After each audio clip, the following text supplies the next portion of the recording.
Yeah, she'll come back for them. Good. She's leaving right now. Yeah, you have to leave them alone. But I don't see them. Are they in the stuff? They're in the very, very corner right there. Oh, yeah. See that? Oh, yeah. They're so cute.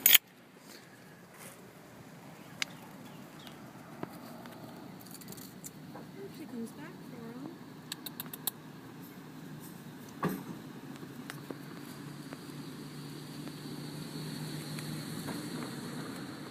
Come on, babe. The mother's in there somewhere. Oh, she'll come back for them. There's 3 of them there. Just gonna stir them up a little bit, but they're not moving. Come on. Okay.